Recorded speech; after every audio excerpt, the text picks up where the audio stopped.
chamada não é bem assim, não é só colocar o patrimônio numa pessoa jurídica e achar que você está livre de um processo de inventário. Qual é o custo contábil de uma bolsa familiar? Do fruto, daquele patrimônio. A maioria, para não falar 100%, das pessoas que fazem depois que já apareceu, o patrimônio, não tem transmissão de bens imóveis, apenas para bens imóveis. Para que você precisa de uma holding familiar? Para nada. Quem vai precisar são os seus filhos. Conhece? Afinal de contas, como eu sempre digo, formação é poder. Quanto mais a gente sabe, mais a gente cresce.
Muito boa noite, pessoal. Sejam muito bem-vindos ao canal. Estou feliz de estar de volta aqui com vocês para mais uma live, mais um bate-papo. E hoje eu tenho o prazer de receber um amigo assim incrível. Ele que é advogado na cidade de Franca, especialista em planejamento patrimonial da família. Eu tenho a honra de receber agora aqui conosco o nosso queridíssimo Dr. Juliano Santos. Boa noite, Juliano, tudo bem? Oi, Karina, boa noite. Tudo bom e você? Tudo bem, graças a Deus. Aí, como é que tá o tempo aí, Juliano? Karina, tá uma chuvinha hoje aqui, tá? O dia todo, uma chuva fraca, mas constante, tá? O climinha hoje tá gostoso aqui. Vamos ver se não piora e derruba a nossa live, né? Vou até isolar aqui para não ter perigo de acontecer nada errado. Então, olha só, a gente vai deixar a live disponível aqui no canal e também quero convidá-los, inclusive, a seguir o podcast Além da Holding, está lá disponível no Spotify, e esse áudio depois vai lá para o podcast. Nessa semana aqui já deve estar subindo lá para o podcast. Quem quiser ouvir os conteúdos lá, será muito bem-vindo. Então, um excelente dia, né? Ou melhor, uma excelente noite para a gente discutir holding familiar, discutir planejamento patrimonial. E a gente trouxe um tema que traz muitos questionamentos, né? Muitas objeções dos nossos clientes.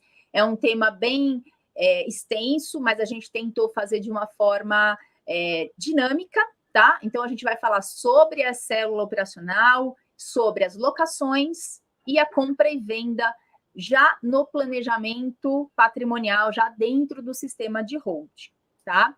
Então, para a gente continuar aqui, para a gente começar, na verdade, eu quero já fazer uma primeira pergunta aqui, tá? E já vou logo colocar o Juliano aqui no fogo. Vamos lá, Juliano. Juliano, olha só, muitos clientes ficam em dúvida, né? Como que faz, se pode ou se não pode utilizar, colocar os imóveis que aluga, porque as famílias às vezes têm imóveis lá que elas utilizam para alocação, para gerar renda complementar, ou até mesmo vivem desta situação, né? Agora, a pergunta, se a pessoa tem imóveis alugados, ela pode constituir uma holding familiar com esses imóveis? Karina, não só pode, como deve, né? A indicação que a gente faz, trabalhando nessa área de planejamento sucessório, é evitar com que os bens pessoais, né, os bens imóveis, permaneçam no nome, no CPF das pessoas. Por que isso? Porque a gente sabe que lá na frente, um dia, se esses bens estiverem no nome de uma pessoa física, né, quando essa pessoa vier a faltar, vai ser necessário fazer um processo de inventário, que dilapida aí de 20% a 40% do patrimônio. Então, essas pessoas, essas famílias que possuem imóveis e vivem da renda desses imóveis, existem algumas vantagens, né, de se trazer esses imóveis para dentro de uma pessoa jurídica, para dentro de uma holding familiar. Então, respondendo objetivamente a sua pergunta, não é pelo fato de estarem alugados ali no nome da pessoa física que vai impedir esse cliente de trazer esses imóveis para dentro da holding familiar. Pode sim trazer. E, Karina, quando você traz esses bens para dentro da holding familiar, saindo da pessoa física e vindo para a holding, existem alguns benefícios. Vou citar só dois, tá? Que o primeiro, que é a proteção, né? A holding familiar entrega uma proteção muito robusta, muito grande para essa família e para esse patrimônio. E a outra vantagem é a questão da economia tributária na hora de tributar o recebimento desses aluguéis. Então, pode sim trazer esses imóveis alugados para dentro da holding e você, esse cliente, vai passar aí a receber esses aluguéis por uma pessoa jurídica. Tá? Isso vai fazer com que o valor que ela paga de imposto de renda diminua drasticamente, além de trazer uma proteção enorme para esse patrimônio dessa família.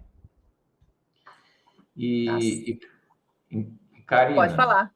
Aproveitando essa pergunta, já que você me pôs no fogo, eu vou te fazer uma também, tá? Aqui você não vai ficar sem chumbo, não. Nós vamos trocar os chumbos aqui hoje. Vamos embora, vamos lá. Eu também tenho alguns questionamentos aqui de clientes que nos perguntaram o seguinte: questão da compra e venda de imóveis. Qual que seria a melhor opção? Fazer essa compra como pessoa física ou faz essa compra através da pessoa jurídica, através da holding familiar? Qual que é a vantagem disso? Não sei se você consegue, nesse tempo que nós temos hoje, esmiuçar isso aí, né? Qual que é a melhor opção? Comprar pela pessoa física, comprar pela pessoa jurídica? Por que de uma, por que de outra? Se puder me auxiliar nessa pergunta, eu te agradeço. Tá bom, vamos lá, Juliano. É uma excelente pergunta essa, né? Como você já antecipou aí na sua resposta, tem aquela máxima que a gente trabalha, que é a seguinte: quem morre não deve ter bens. Aliás, eu tenho um Reels lá no Instagram falando sobre isso, que assim, ele gera muita discussão, muito conteúdo, o pessoal posta muita coisa lá comentando sobre esse vídeo. É bem 30 segundos, mas gera uma polêmica absurda. Por que a gente fala isso? Quem morre não deve ter bens, né? Assim, toda pessoa que falece deixando bens, ela vai também deixar uma questão para a família, que é o processo de inventário.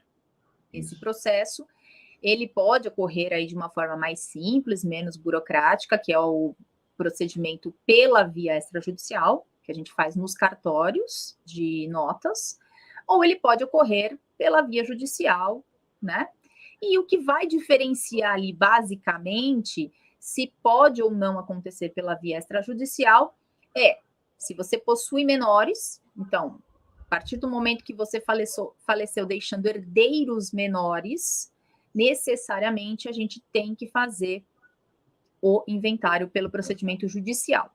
Embora ainda poucas, mas já vi jurisprudências flexibilizando essa regra e permitindo, em alguns casos, a realização do inventário extrajudicial mesmo com menores, tá?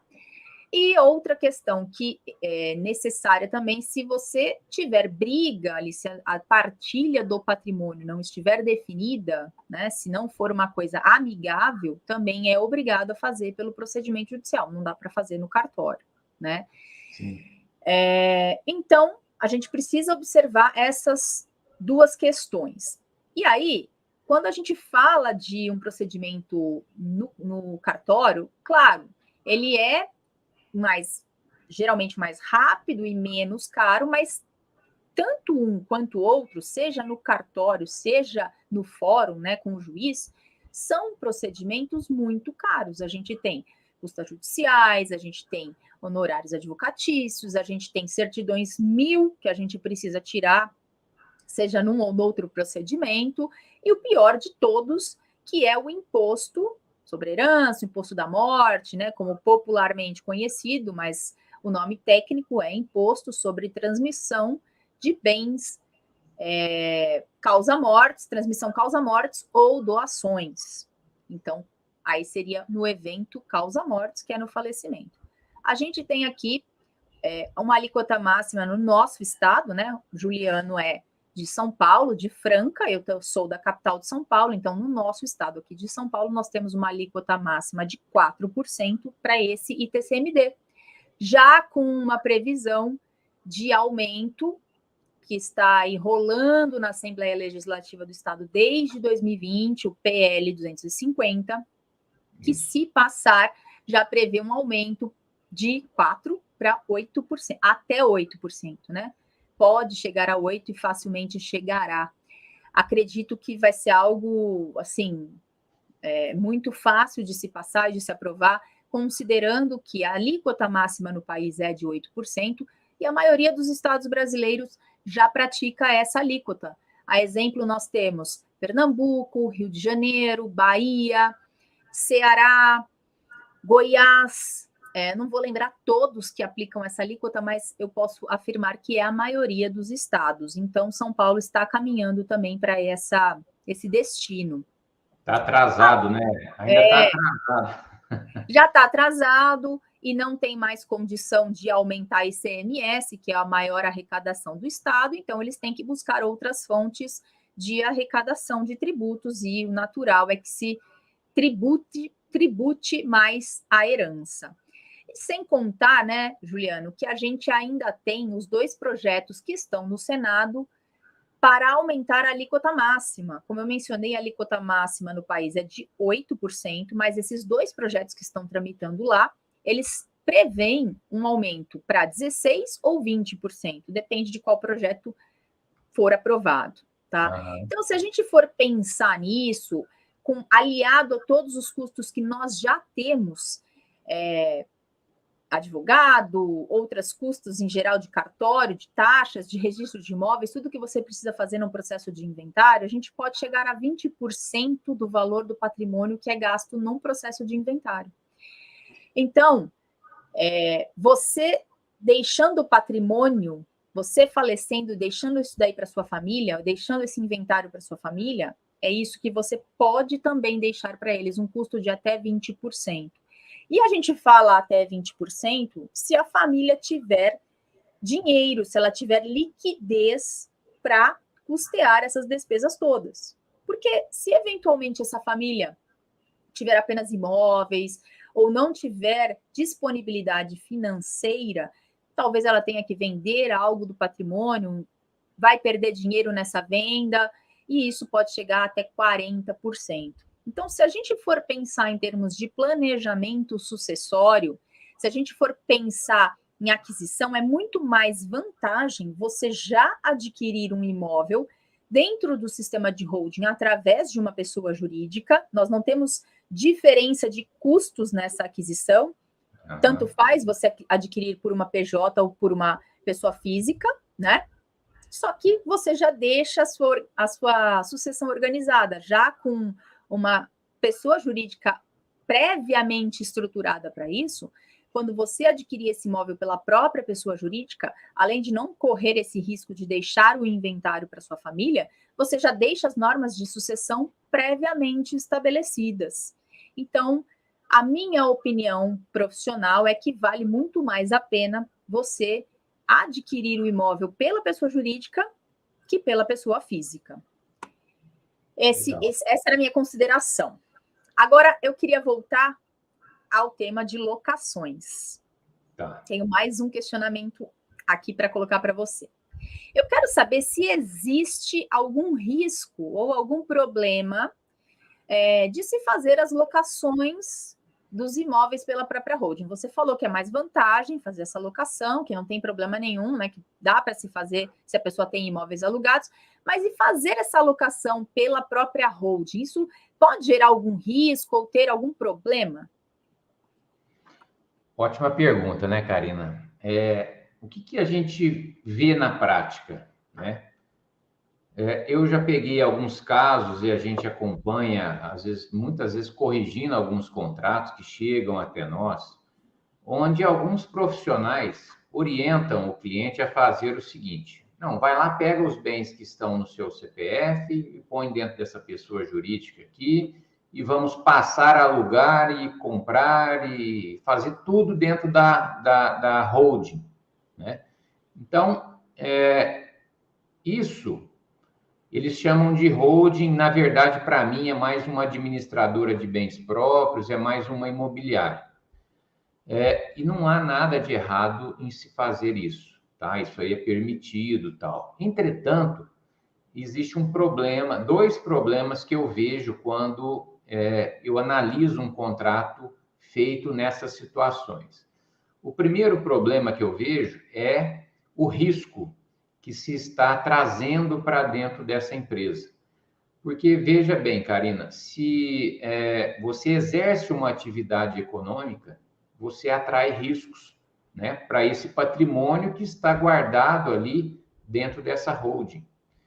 E o outro problema que eu vejo é quando se faz isso, esse cliente vai acabar pagando um imposto municipal que chama ITBI.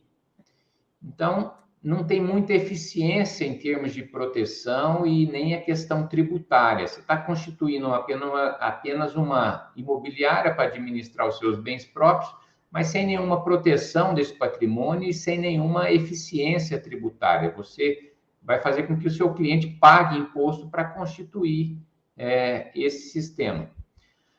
E o que a gente faz? Qual que é o método que a gente faz para dar segurança e dar eficiência tributária? A gente faz o seguinte: a gente constitui uma empresa novinha, do zero, com código específico, e a gente vai lá e traz esse patrimônio que está no nome da pessoa física para dentro desse CNPJ, tá? Acontece que essa empresa que a gente cria, a gente chama ela de célula cofre. Ela vai servir única e exclusivamente para guardar todo o patrimônio dessa família. Então, a gente vai colocar esses bens ali dentro e vai trancar esse cofre.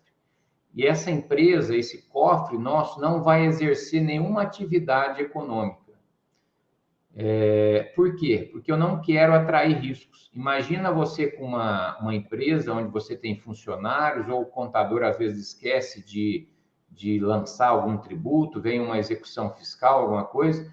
Se você exerce atividade econômica onde estão o seu patrimônio, todo o acervo patrimonial da sua família, você está atraindo riscos. Então, numa execução fiscal, esses bens você pensava que estava protegendo vão ser afetados. Então, a gente isola isso, isola esse risco. Eu trago esses bens, ponho dentro do meu cofre e tranco. Aí você pode virar para mim e falar, Juliana, então, para quem exerce, né, tem rendas desses aluguéis, isso não vai funcionar. Funciona desde que se faça de uma forma eficiente e inteligente. O que a gente faz nessa situação? Vou te explicar também para não ficar num limbo, né? Eu preciso te dar, não é só falar que está errado, eu preciso te dar uma solução também. Então, a gente criou o cofre, guardou os bens ali dentro, trancou. A gente orienta o cliente a fazer uma outra célula, uma outra empresa, uma empresa operacional. É essa empresa que vai administrar esses bens da nossa holding familiar, da nossa empresa cofre. Aí, quando a gente faz isso, ao trazer esses bens para dentro da empresa cofre e não exercer atividade de locação ali, a Constituição Federal me dá a imunidade tributária, ou seja, ela não vai, a prefeitura não vai exigir que eu pague o ITBI. Então, aí o meu cliente vai deixar de pagar esse ITBI, porque se ele exercer atividade econômica onde é que estão os bens, a prefeitura vai vir e vai cobrar. Então, ao isolar isso ali na célula cofre, eu faço com que o meu cliente não pague esse imposto. É uma eficiência tributária. A outra vantagem, a proteção, que eu já falei. E ao trazer esses bens para dentro, para serem administrados nessa célula operacional, eu também consigo aí reduzir a carga de impostos, tá? Isso aí é algo, assim, fantástico. Reduz, assim, 3, 4, 5 vezes mais do que se estivesse no nome da pessoa física. Então, Exatamente. essas são essas vantagens que eu vejo e moldando isso de uma forma inteligente, usando o que a legislação nos permite fazer, é possível fazer um planejamento de modo a proteger o patrimônio e economizar muito dinheiro com o pagamento de tributo. Muito bem, excelente explicação, Juliano. Antes de a gente prosseguir aqui, eu queria falar que eu estou vendo aqui algumas perguntas que o pessoal colocou no chat, e na medida do possível nós vamos responder, mas ao final da nossa explanação a gente tenta responder. Então, se vocês quiserem colocar perguntas, fiquem à vontade, a gente vai responder na medida do possível, e aproveitem também para compartilhar o link dessa live com os seus colegas, com os seus amigos, talvez isso seja um tema relevante para algum deles. Vamos lá dar seguimento, Juliano? Vamos lá, Karina. Aproveitando aí que você falou das perguntas aí do pessoal que está colocando no chat aí, deixa eu te fazer uma pergunta aqui também que eu acho que é interessante e que vai ajudar a esclarecer o pessoal que tem um pouco de dúvida em entender essa questão, que diz respeito à questão da venda de um bem imóvel. É um problema muito comum que as pessoas têm e enfrentam é quando ela precisa vender um imóvel, uma casa, um terreno, alguma coisa nesse sentido.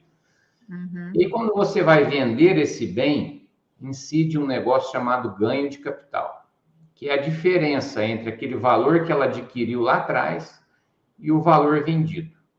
Em cima dessa diferença, incide esse ganho de capital, incide o imposto de renda, que a gente sabe que é de 15%, correto? Sim, certo. Sobre essa questão, Karina, do ganho de capital na venda de um bem imóvel, a holding familiar, ela pode ajudar o cliente a pagar aí menos impostos, de repente? Qual que é a sua visão sobre isso? Existe alguma solução lícita para que esse cliente venha a ser menos penalizado nesse ganho de capital na venda desse imóvel? Excelente questionamento, excelente. É uma preocupação recorrente também dos meus clientes, viu? Olha, eu posso dizer que é possível, sim, que a gente consiga uma redução do tributo no caso de venda de imóvel por uma pessoa jurídica, em vez da pessoa física. Mas eu não vou entrar aqui no mérito, gente, de isenções, de benefícios que a pessoa física possa ter. Não, nós não estamos entrando nessa questão. Eu sei que existe a possibilidade de você vender um imóvel e caso você utilize o dinheiro para adquirir outro em 180 dias, você não paga o ganho de capital. Tem algumas outras opções de redução de base de cálculo a contar aí, a depender da data que você adquiriu, mas vamos aqui para uma questão mais prática, porque eu acho que é esse o grande ponto, né? Porque a pessoa pensa assim, eu vou colocar meu patrimônio lá e como é que fica na hora de eu vender, tá? Quando a gente está pensando em um planejamento patrimonial que já está constituído, né? E de repente aparece a necessidade ou mesmo a oportunidade de vender um imóvel que está lá dentro para um investimento ou para qualquer coisa que seja, né? Como é que a gente fica? Vai ter que pagar esse ganho de capital? Não vai ter? Vamos pegar por esse lado, tá? Normalmente, quando a gente constitui uma holding familiar, um sistema de holding familiar, o objetivo é colocarmos nesse sistema patrimônio que a gente pretende proteger, que a gente pretende perpetuar na família.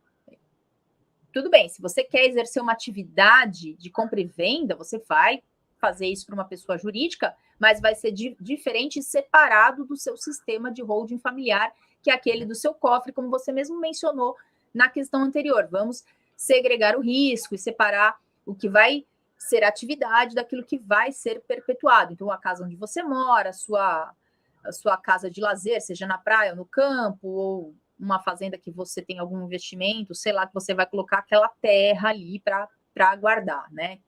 Então, a gente não está falando aqui de situações de compra e venda. Nessa situação de uma holding com objetivo de cofre, né, uma empresa com objetivo de cofre para guardar o patrimônio, contabilmente falando, a gente coloca esse patrimônio, classifica esse patrimônio como um ativo, né, numa conta de investimentos. É um ativo da empresa, mas numa conta de investimentos, tá?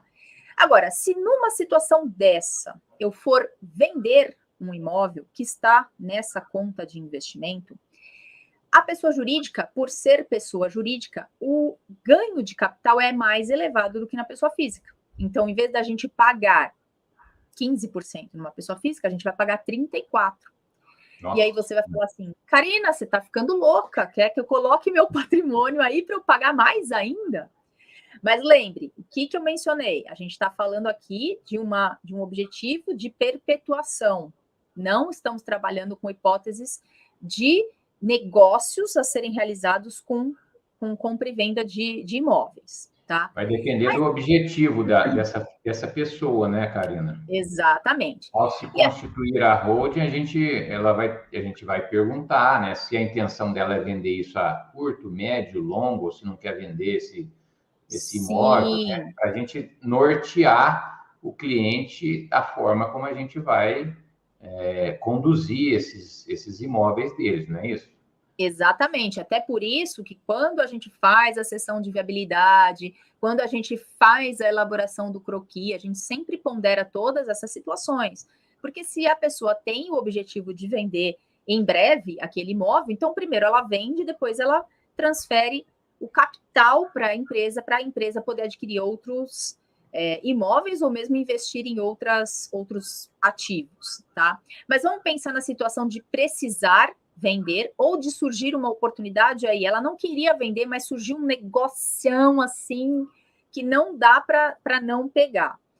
Como é que faz, né? Vai vender aí, se vender desse jeito, com esse imóvel classificado como um investimento, contabilmente falando, ela vai pagar esse ganho de capital de 34%.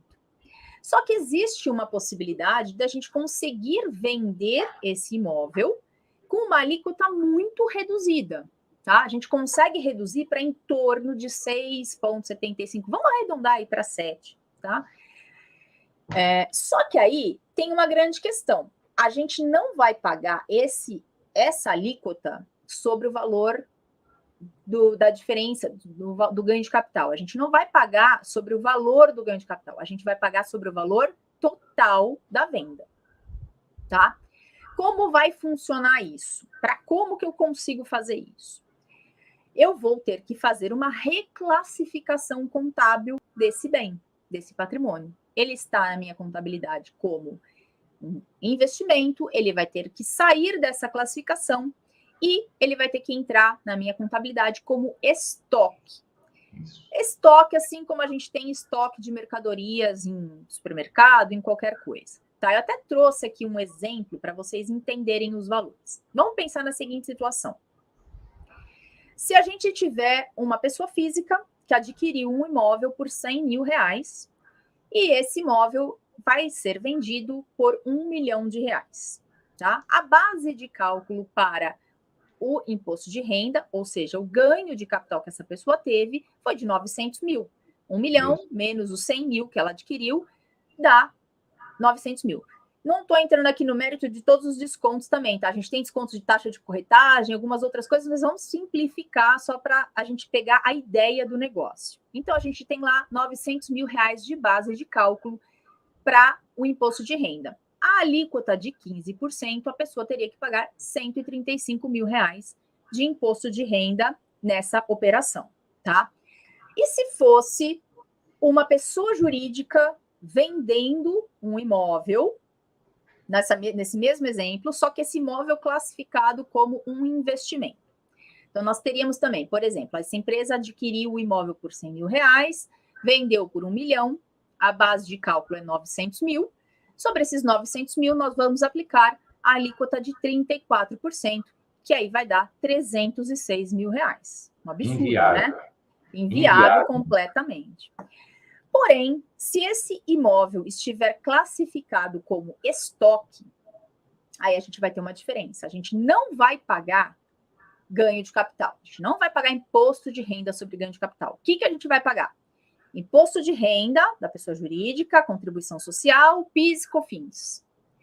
Poxa, mas tudo isso que eu vou pagar? Sim, tudo isso. Porém, a gente somando essas alíquotas, nós temos uma média de uma alíquota total de, como eu disse antes, aproximadamente 6,75%. Sobre o quê? Sobre o valor de venda. Então, vendi o imóvel por 1 milhão de reais. Vou pagar 6,75%, então eu vou pagar R$ 67.500 de tributos, tá? Então, perceba que nesse caso existe uma grande vantagem e uma grande diferença no pagamento que se faz na pessoa física, que tinha dado lá 135 mil, para essa situação de venda como estoque, que deu 67.500. Só que aí tem um pulo do gato. Qual que é o pulo do gato? Não é só pegar contabilmente, reclassifica e coloca como estoque, vende, maravilha. Não. Não pode fazer dessa forma. É imprescindível que você tenha como objeto dessa sua empresa a compra e venda de imóveis. Você só pode ter no estoque quando você tem por objeto a compra e venda de imóveis. Senão você pode estar aí sujeito a uma autuação, tá? Então, não é só fazer uma reclassificação contábil, você precisa também fazer uma alteração contratual para colocar, se você já não tem esse objeto na sua empresa, e aí sim você pode reclassificar e poder fazer a venda dessa forma e ter um benefício, né, em relação ao imposto, ao total de tributos que você vai pagar na venda desse bem. Gostou dessa, Juliano? Gostei desse pulo do gato, seu. Tem a sacadinha, não dá para sair fazendo qualquer loucura, né? Mas aí, Karina, voltando um pouquinho no seu pulo do gato, então primeiro a gente faz uma alteração no contrato social lá, não é isso? Reclassifica aí essa atividade econômica dessa nossa holding, e depois nós reclassificamos, tira do investimento o imóvel e coloca em estoque. Exatamente. Você não precisa, talvez, substituir o seu objeto, né? Por exemplo, pode acrescentar. Pode acrescentar, exatamente. Você pode acrescentar um objeto a mais, que seria a compra e venda de imóveis. Aí dá para fazer dessa forma. E aí, contabilmente, você joga esse imóvel como um estoque. No frigir dos ovos, a questão é a seguinte: tem que se fazer conta, né? Não dá para, não é matemática, não é assim exato, né? Precisa ver o caso concreto para que o profissional oriente o cliente a melhor forma de pagar menos imposto, né? Exatamente. Então, assim, a gente percebe que o trabalho com holding familiar, com implantação de um sistema, ou até mesmo com acompanhamento, né, ao longo dessa implementação e já depois do sistema implementado, ter esse acompanhamento junto ao cliente, você precisa ter profissionais aí que sejam qualificados. Não adianta simplesmente você colocar tudo numa pessoa jurídica e achar que tem um sistema de holding familiar, que você estará protegido, que seu patrimônio está guardado, que não vai precisar de inventário, porque não é assim. Não é só colocar numa pessoa jurídica, né? Então, tem todo um trabalho que é feito. Eu gosto de trabalhar com holding, com esse sistema, porque ele agrega ali uma quantidade enorme de disciplinas. A gente está falando de contabilidade, a gente está falando de direito de sucessões, a gente está falando de direito de família, a gente está falando de direito imobiliário. Então, é uma gama muito grande de matérias que estão envolvidas ali, que você precisa ter uma especialização, precisa ser um profissional que esteja preparado para enfrentar as adversidades, porque nesse caminho, conforme a gente vai seguindo com o cliente, às vezes surgem situações que o cliente não te falou lá no início, né? Acredito que você já passou por isso.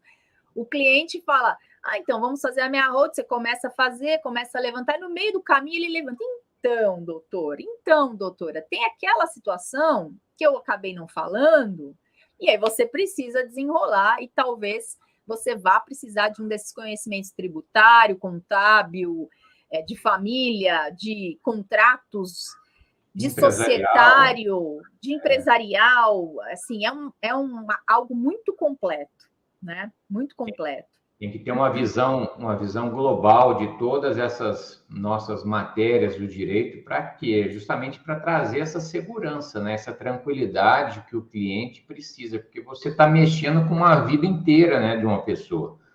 Então, não é só criar um CNPJ e falar lá que está colocando esses bens dentro desse CNPJ. É todo um sistema que se entrelaça, se comunica e que isso precisa estar de acordo com que a nossa legislação permite, nos autoriza a trabalhar. Então, não é tão simples assim do ponto de vista jurídico, né? Precisa ter esse conhecimento amplo para dar essa segurança, dessas garantias para os nossos clientes, Karina.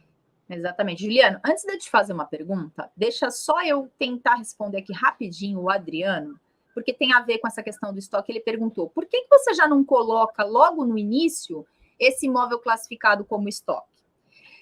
Porque é o seguinte, o Juliano falou sobre a questão do ITBI, né? Você tem a imunidade do ITBI, mas se você exerce atividade preponderantemente, a sua receita operacional é decorrente de atividades imobiliárias, você não vai ter imunidade do ITBI na integralização dos imóveis.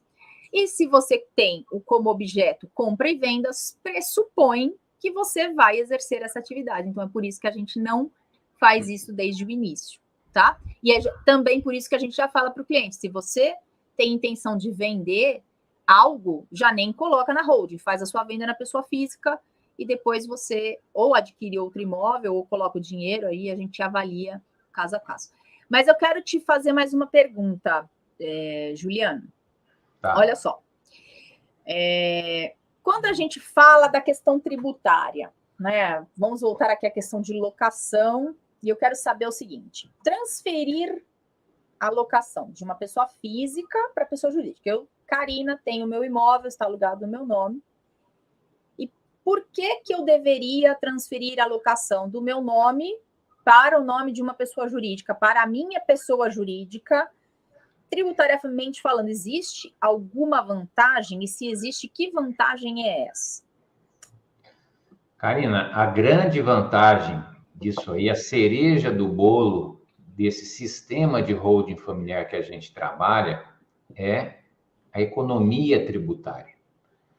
Quando o cliente, vou te dar um exemplo aqui, no sistema que a gente trabalha, a gente tem os bens da família guardados dentro do cofre, e a gente vai trabalhar essa família, os bens dessa família que tem esses rendimentos de vários aluguéis, de vários imóveis, a gente vai trabalhar esses aluguéis numa célula operacional, separado do nosso cofre.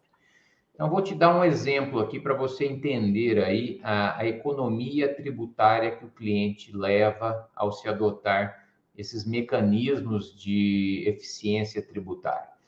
Vamos supor que uma família, uma pessoa, um cliente, ele receba aí, em média, R$ 10.000 de aluguel todos os meses na sua pessoa física.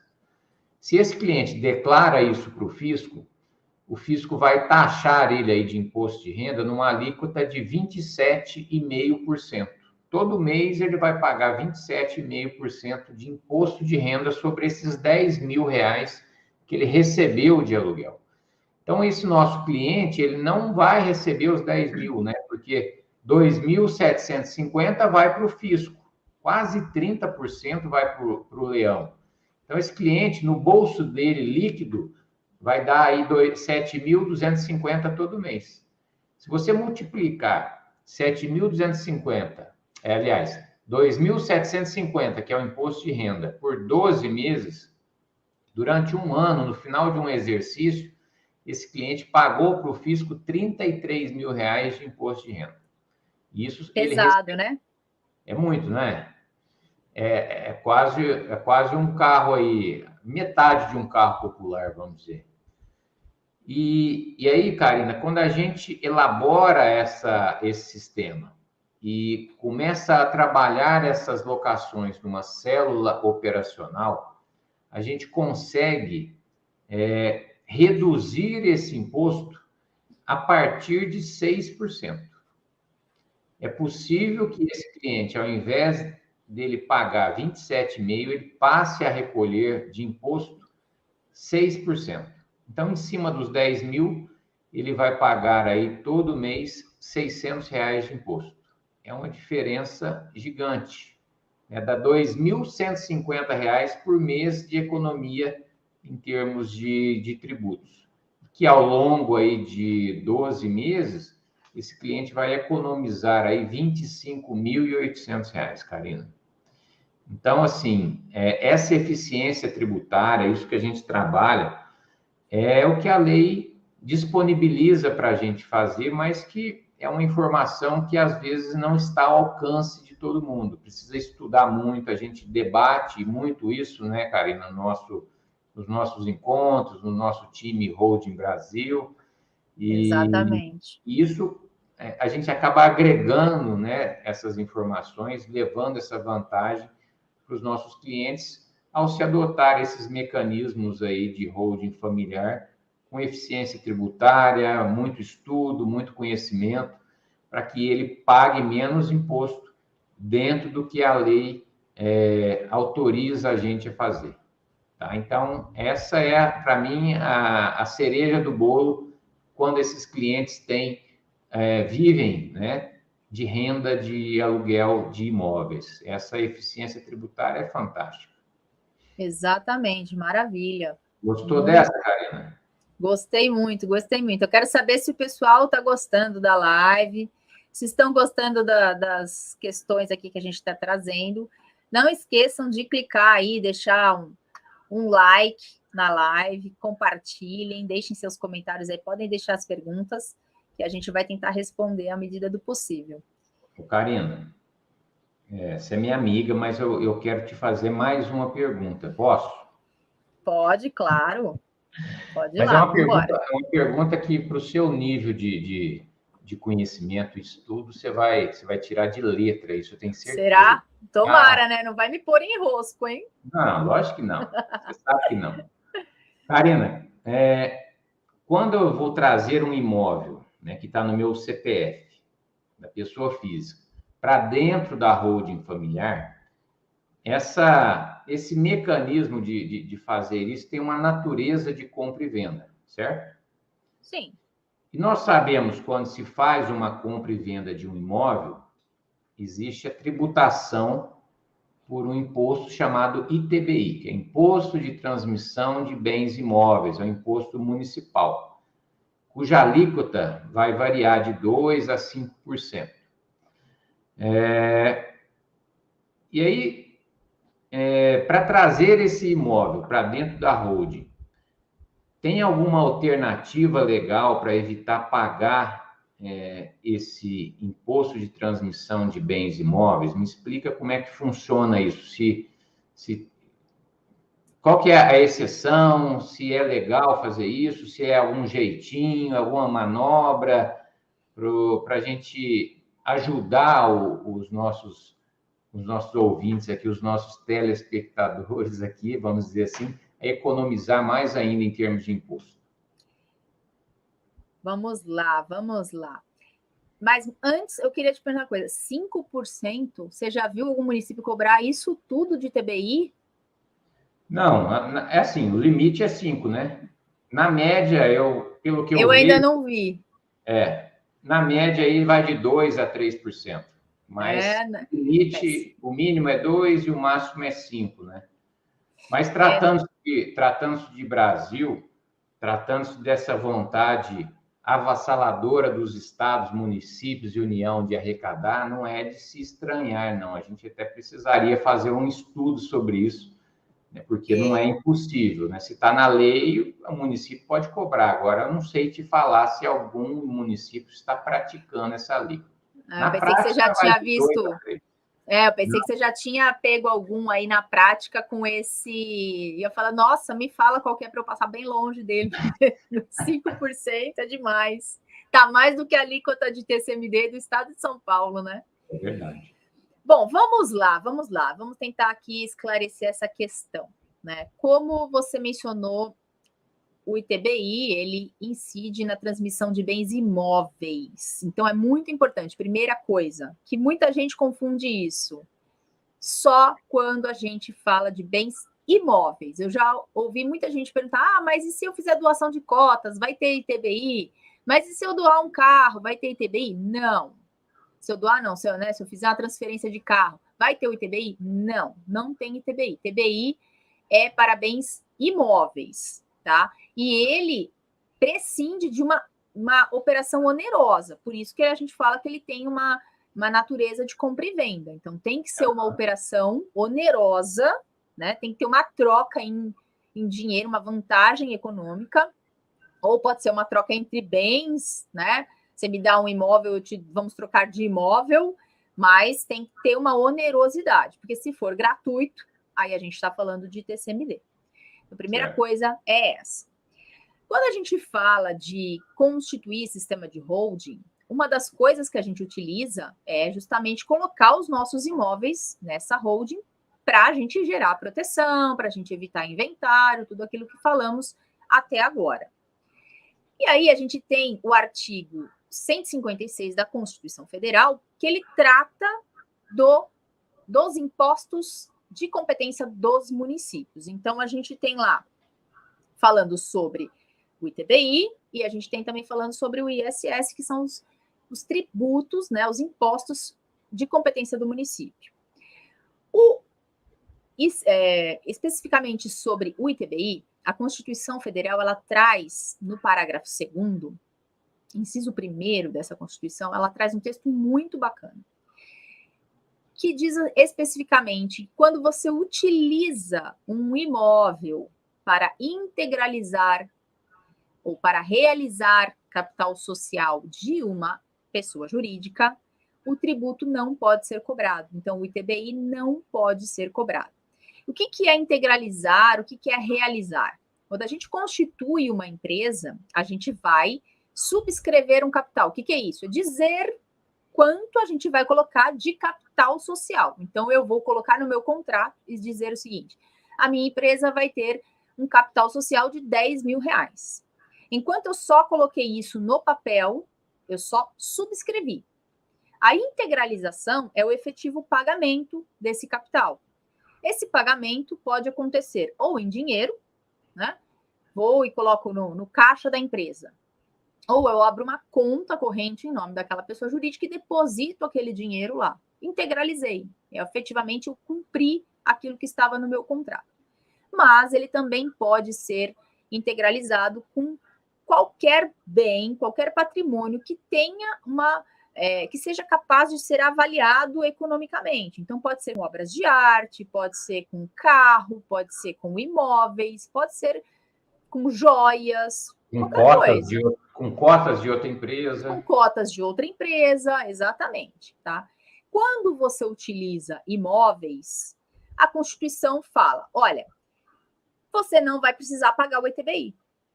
Então, não se trata de um jeitinho, não se trata de uma manobra.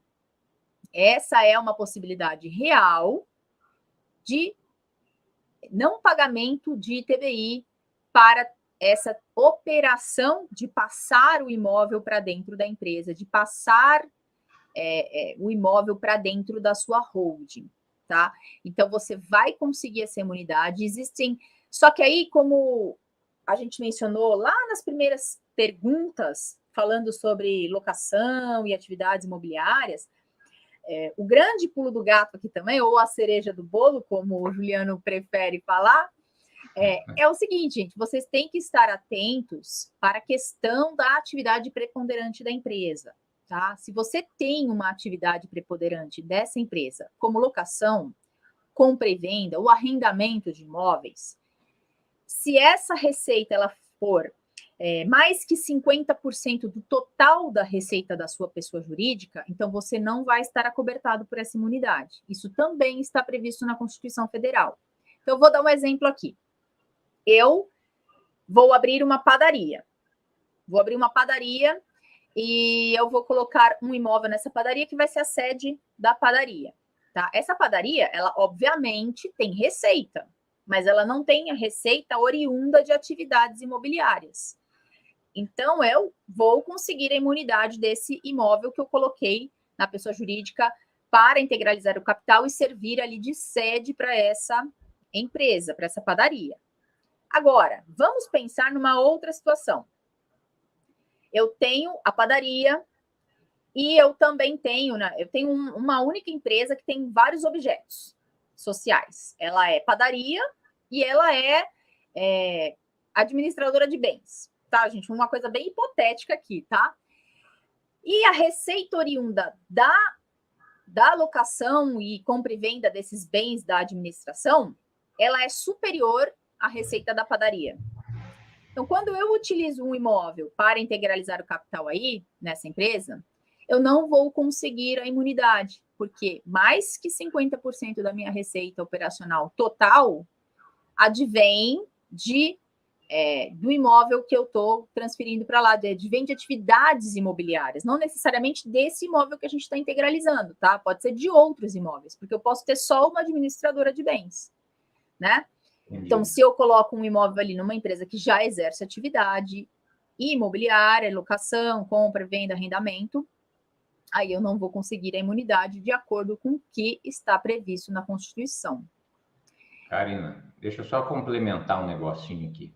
Vamos lá. E o cliente precisa ficar atento, porque mesmo que ele consiga essa imunidade da prefeitura, né, ele declarou lá que, entre aspas, não vai exercer nenhuma atividade de locação, compra e venda.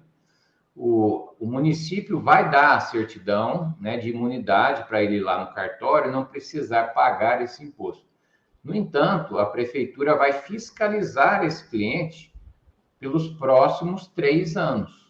Excelente lembrete. Né? E aí, se ele ganhou a imunidade lá atrás, mas ele passa a exercer e a prefeitura saca isso, a prefeitura vai vir e vai tributá-lo e, inclusive, vai aplicar multa, né?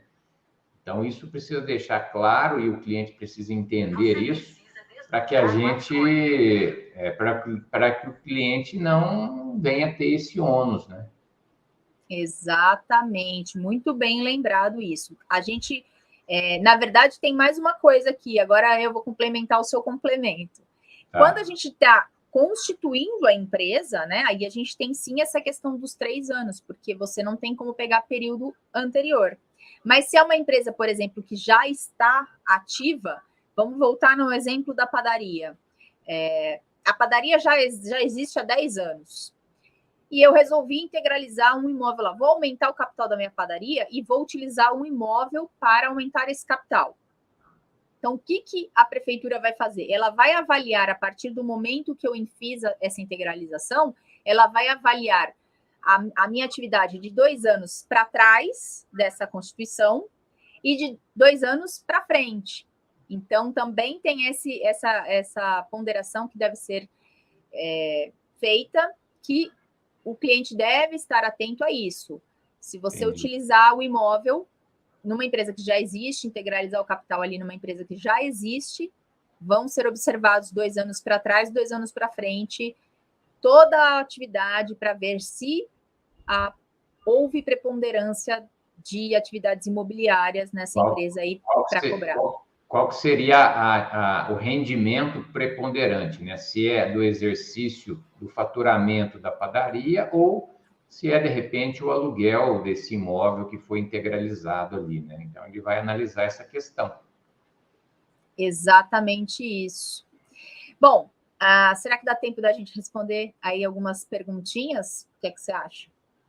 Karina, estou à disposição aqui no seu canal, então hoje você que manda. Eu estou aqui, se eu conseguir responder, a gente tenta. Vamos nós dois aqui tentando responder. Tá, vamos lá, então. Vou colocar aqui uma para você do Adriano, tá? Adriano Cavalcante. Ele colocou assim, ó, dependendo da quantidade de imóveis, é melhor ficar na pessoa física, não é? Depende. Como a Karina disse, quem morre não deve ter bens. Se você vem a falecer e tem patrimônio no seu CPF, esse patrimônio vai ser arrolado aí, vai ser inventariado, e os seus sucessores, seus filhos, seus herdeiros quem vão pagar a conta. Então, a gente sempre orienta a fazer o planejamento sucessório através de uma holding e trazer todo o seu acervo patrimonial para dentro dessa holding, porque aí a gente tem todos os mecanismos de planejamento sucessório e, na sua falta, os seus filhos não vão precisar passar por esse problema do inventário. Sem falar que você vai economizar aí de 80% a 90% do que gastaria ali com inventário, ou com testamento, ou com uma doação de bens em vida no cartório.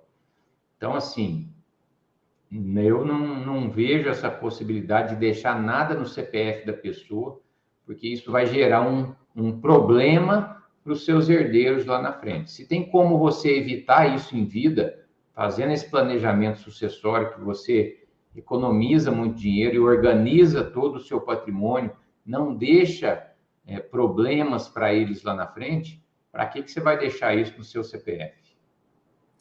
Eu concordo. Eu diria mais, não existe limite, né? Não existe mínimo, não existe máximo. Aliás, eu sugiro até que as pessoas que ainda não possuem, que ainda não têm patrimônio, elas já comecem a amealhar esse patrimônio dentro de uma pessoa jurídica. É o procedimento, ao meu ver, mais inteligente. Você já constitui a sua pessoa jurídica, mesmo que você não tenha patrimônio nenhum. Eu comecei a trabalhar agora, eu ainda não tenho. Tudo bem, monta a sua PJ, já faz o seu sistema de holding.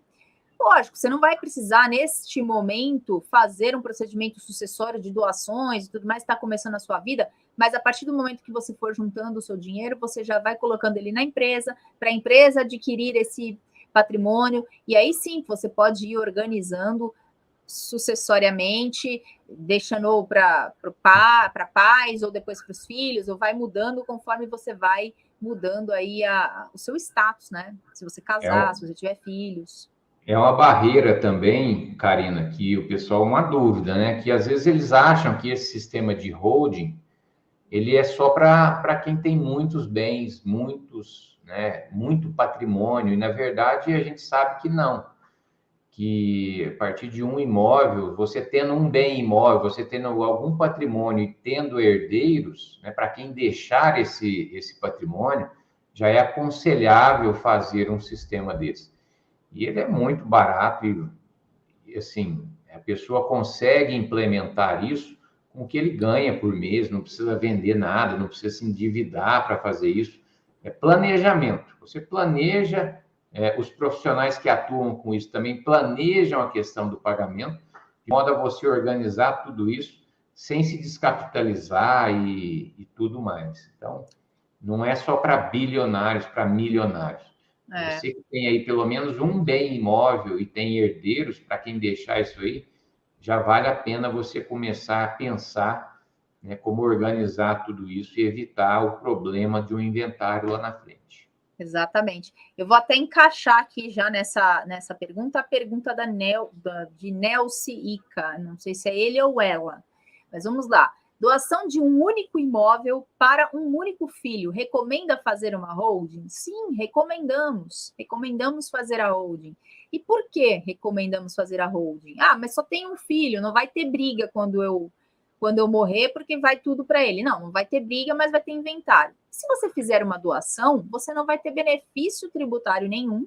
A doação, você paga mais tributos do que no sistema de holding, porque você precisa fazer essa doação e a base de cálculo normalmente é o valor de mercado desse imóvel, e no sistema de holding a gente consegue utilizar como base de cálculo para a doação o valor de aquisição do imóvel, que é geralmente um valor mais baixo. Você consegue manter no sistema de holding a administração desse patrimônio. Então, se você quiser vender isso, você pode vender. Se você quiser alugar, você pode alugar. Você pode emprestar, você pode dar como garantia num financiamento. E a partir do momento que você faz uma doação, você perdeu o controle sobre aquilo. Você pode até manter o usufruto. Ah, eu posso morar nessa casa enquanto eu for viva. Eu posso até alugar essa casa e ter os rendimentos da locação para mim. Ok. Mas se você quiser vender por conta de uma possível proposta que apareça aí para você, você já não vai poder fazer isso sem a autorização do seu filho. Então, sim, a gente indica fazer a doação, mesmo que seja um único filho, mesmo que seja a doação não, a holding, mesmo que seja um único filho, tá? E mesmo que você não tenha filhos, você pode fazer a holding e beneficiar outras pessoas, né? Beneficiar um sobrinho, beneficiar uma instituição de caridade, beneficiar quem você quiser, tá? Não é preciso ficar vinculado à questão da família, se você não tiver herdeiros necessários. Deixa eu ver aqui se tem mais alguma, Juliano. Vê aí, Karina. A criação da célula cofre e a operacional para não pagar ITBI é seguro? Pode dar errado? Está relacionado aí ao que você respondeu.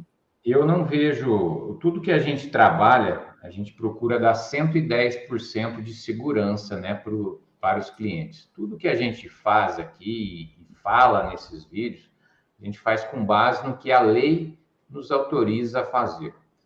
Então, assim, nós nunca tivemos problemas com isso, nas holdings que nós fizemos. E quando se trabalha dentro da legislação, dentro da Constituição, Código Tributário Nacional, Municipal, a chance de dar errado é praticamente zero. Não tem como você garantir 100%, tá? Mas nós somos advogados, então a gente sabe o que está falando, o que está fazendo. Jamais colocaria o patrimônio de uma vida toda em risco se isso não fosse permitido pela legislação. Até porque, né, Karina, isso tudo passa, né, a Receita Federal vai saber disso, o município vai saber disso, o cartório vai saber disso, ou seja, todos esses atos praticados no sistema de holding são atos públicos.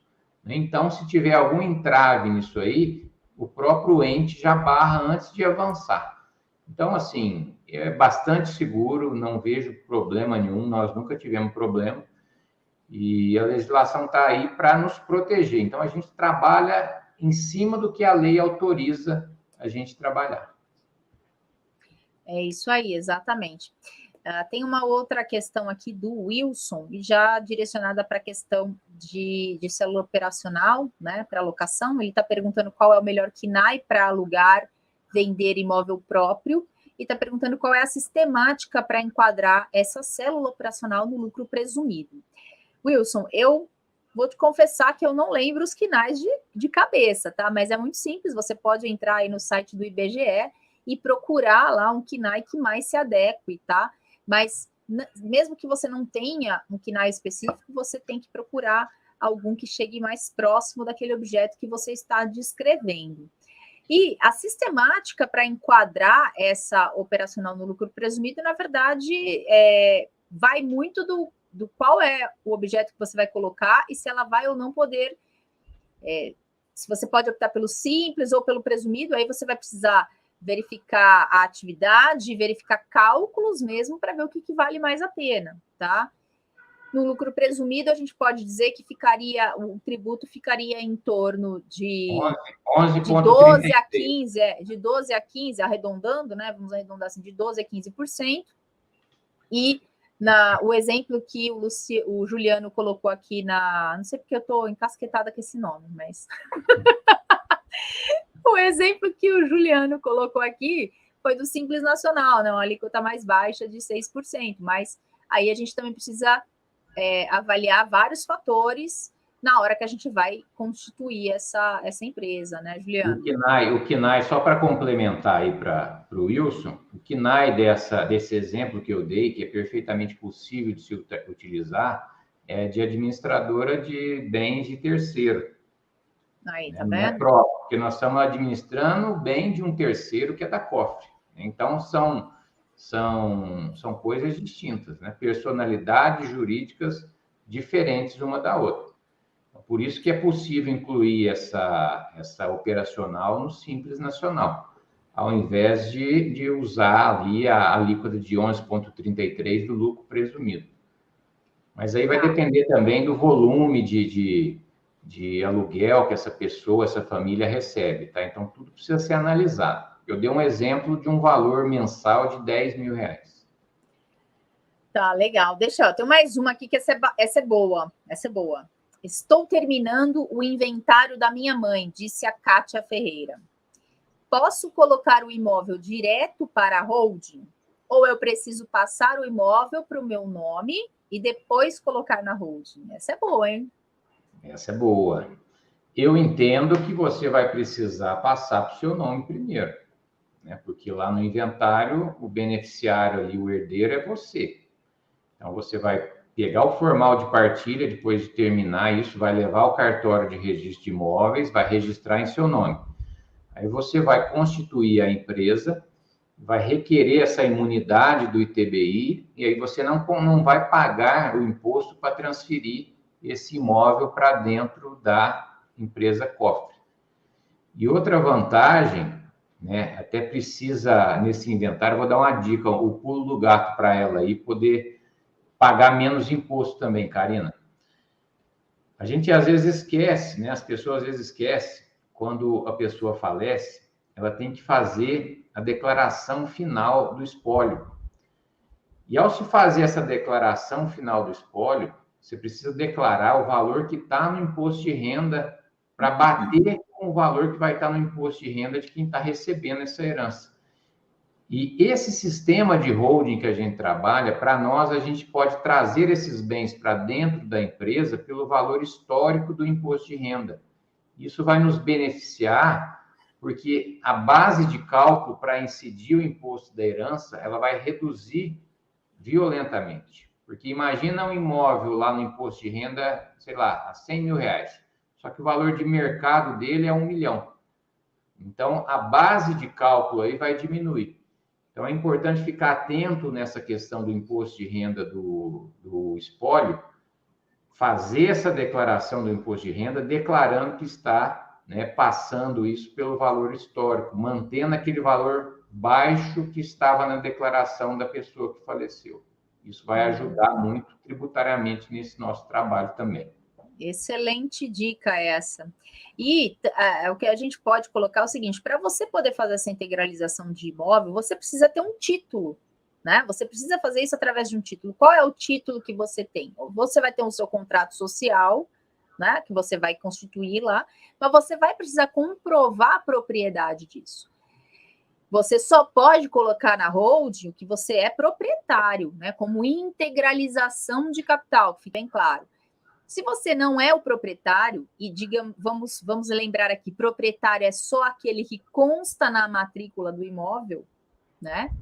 Então não tem como. o cartório também de registro de imóveis não vai aceitar pular uma pessoa, um registro, porque ele vai receber menos custos. Então, ele não vai aceitar fazer isso. Vocês vão mesmo precisar passar para o seu nome, e do seu nome, aí sim, você passa para a holding e vai incidir o registro de imóveis 2 vezes. Não tem o que fazer, não. Tem que ser dessa forma mesmo. Mas vai incidir, mas numa base de cálculo menor, né, Karina? Sim, numa base de cálculo menor, exatamente. Na base de cálculo menor. Deixa eu ver se tem mais alguma aqui. Vamos lá. Ó, vamos aqui de novo na questão da operacional, tá? O Wilson colocou assim, ó, a operacional precisa contratar um corretor ou pode ser dispensado por ser eventual? Acho que ele quis dizer na questão da locação. Creio eu que deve ter sido isso. Nós aqui nunca precisamos contratar corretor, não. Não tem necessidade de ter um corretor de imóveis para ficar responsável, vamos dizer, por essa operacional.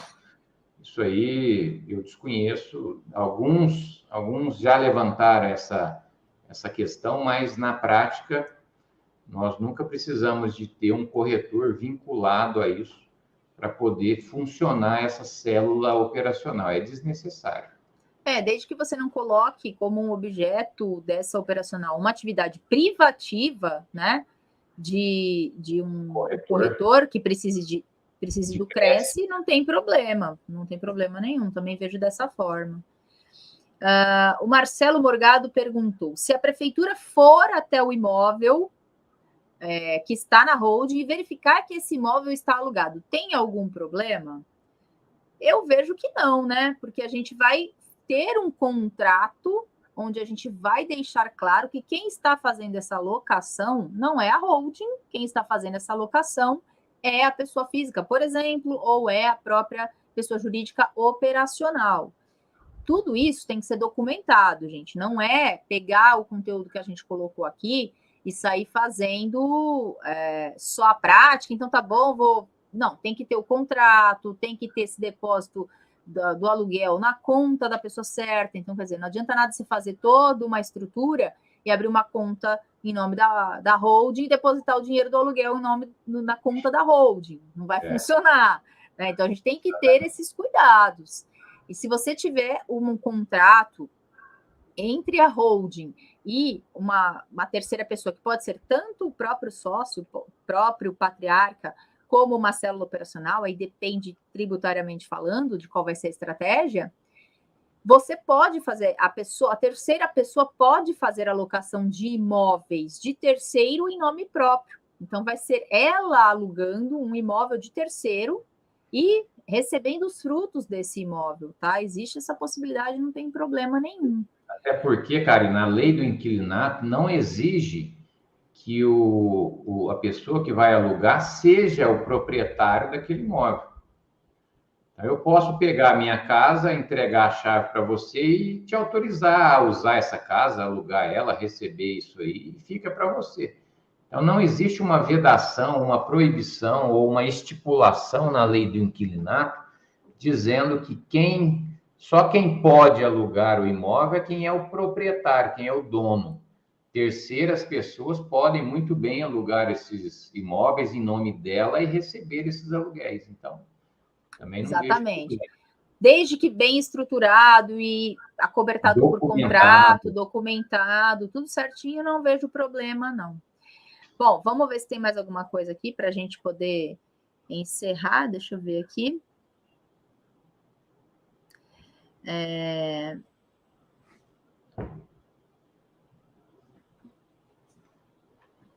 Da Nessie já respondemos. Aqui, ó, o Adriano tem mais uma.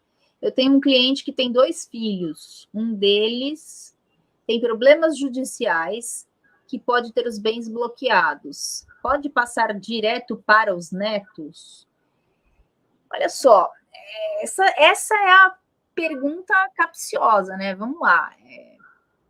Não é recomendado, né? Vamos pensar que não é recomendado. Se você puder segurar um tempo, é melhor. Mas dá para fazer, tá? Porque, em tese, você não pode pular uma geração, né? Em tese, você não pode pular uma geração. Mas a única pessoa que poderia ir reclamar nesse primeiro momento seria o próprio filho, que teria direito a receber essa herança. Então, se ele tem a intenção de preservar isso, creio eu que ele não vai fazer essa reclamação junto aos pais. Mas, se acontecer de haver uma descoberta por esses credores, pode ser, dependendo da situação, né, que isso venha a ser atingido. Aí a gente tem que analisar com um pouco mais de calma. Analisar o caso concreto, o valor desse débito, né? Porque nós temos que dar segurança, né? E deixar o cliente ciente dos riscos. Exatamente. Então, cada caso é um caso, tem que ser analisado com certa tranquilidade e se debruçar sobre isso, estudar bastante, porque a holding não é para dar jeitinho em nada. Tem os mecanismos de proteção, mas tudo precisa ser analisado aos olhos da nossa legislação. Então, isso não dá aí. para garantir 100%, né, Karina? Com certeza. E lembrando, o nosso objetivo não é fraudar. Se você tem a intenção de causar prejuízos a terceiros, de deixar de pagar dívidas, não busque a holding familiar para isso, porque o sistema será desconstituído, o patrimônio será atingido. Não é essa a ideia. A ideia é deixarmos um patrimônio organizado. Você pode sim gerar uma proteção, desde que seja uma proteção prévia.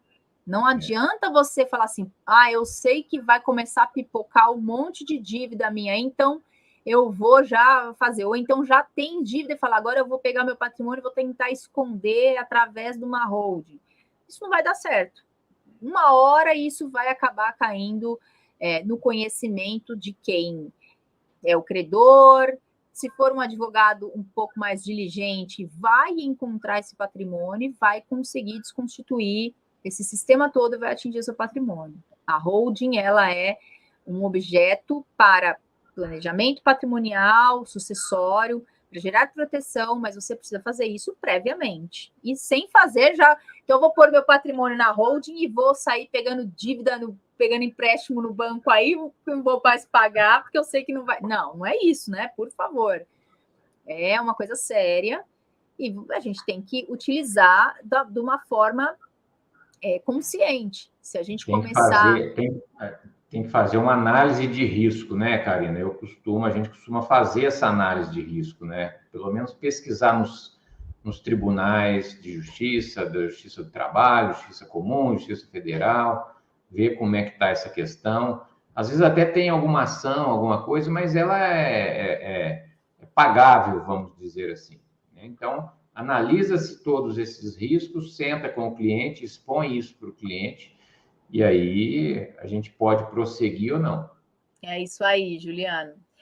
Bom, pessoal, estamos aqui já com mais de 1 hora de live. Foi uma conversa agradabilíssima. Juliano, eu agradeço imensamente por você ter aceito fazer a live, né? E o tema também, acho que foi muito bom, esse tema que a gente colocou aqui, deu uma liga muito legal, né? Eu gostei muito de fazer. Espero que você apareça mais vezes para a gente bater mais um papo e trocar ideia com os colegas, auxiliar no que for possível, tirar dúvidas dos clientes. E eu queria deixar aqui os seus contatos para o pessoal poder te procurar também, né? O seu Instagram, o seu canal. Diz aí que eu vou tentar colocar aqui na tela. Não sei se eu sei fazer isso, mas eu vou tentar. Será que eu consigo escrever aqui? Vamos lá. Deixa eu ver aqui. Patrimônio.protegido. É o Instagram. Foi? E no YouTube é Patrimônio Protegido. Aí, olha, consegui! E no YouTube? É a mesma coisa, Patrimônio Protegido. Opa, escrevi errado. Patrimônio Protegido. Deixa eu ver. É isso. Vamos ver se vai aí. Foi. O seu não está aparecendo para mim. Você está colocando no bate-papo ou no privado? Eu pus aqui no chat privado, não sei se... Mas é patrimônio protegido no YouTube, está tudo certo. Espera aí, vamos ver aqui. Você está ficando boa nisso aí, Karen. Estou tentando. Estou tentando, Juliana, estou tentando. Bom, pessoal, é isso. Espero que vocês tenham gostado. Não esqueçam, antes de sair, deixem o like, compartilhem. E a gente espera vocês no próximo vídeo, na próxima oportunidade. Beijo, beijo. Tchau, tchau. Tchau, Obrigado, Juliana. Karen. Um abraço. Até a próxima. Até. Tchau.